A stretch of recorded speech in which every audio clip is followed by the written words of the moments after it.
that the modern approach for decision-making requires that patient care decisions are made using the totality of evidence, using a methodology called systematic review and meta-analysis.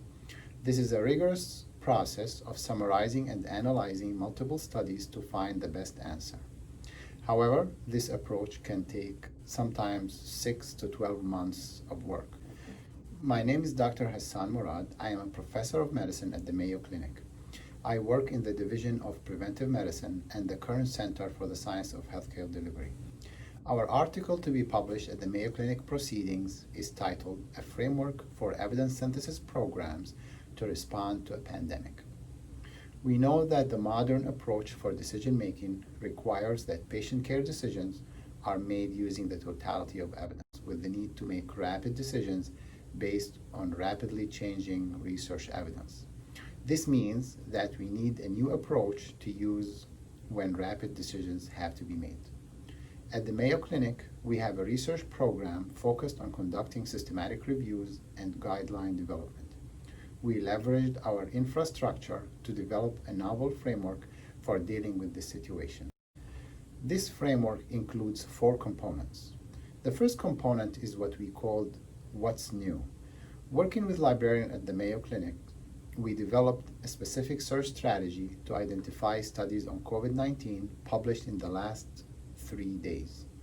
We developed an algorithm to prioritize these studies based on how likely they are to impact clinical practice. The second component is a repository of all these studies that are stored for future systematic reviews. The third component is an approach for conducting rapid reviews. Rapid reviews are systematic reviews in which we omit some steps to make the process faster. Therefore, we strike a critical balance between rigor and the need for fast decision-making. The fourth component is a repository of all rapid reviews done globally by any research group in the world. This was very useful for when we are asked a question by the clinical practice, because we can find answers that have already been summarized and researched, and we avoid redundancy and additional time lag. This project has started within 2 weeks of the World Health Organization declaration of a pandemic. Our team of researchers and librarians at the current center has worked long hours to establish this process, and we continue to maintain it and update it on a regular basis. We store these evidence products on an intranet website to be accessed without the need for password. This project can be used in 2 ways.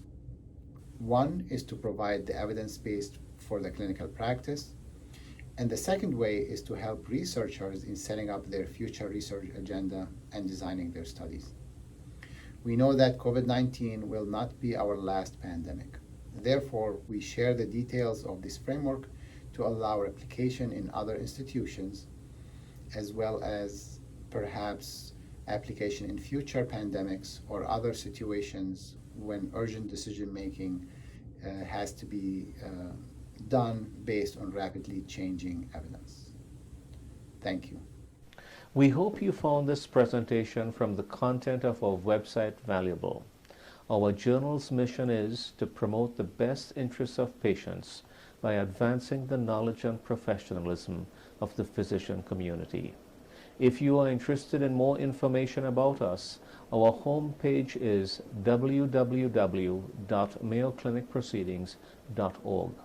There you'll find access to information for our social media content, such as additional videos on our YouTube channel or journal updates on Facebook. You can also follow us on Twitter. More information about healthcare at Mayo Clinic is available at www.mayoclinic.org. This video content is copyrighted by Mayo Foundation for Medical Education and Research.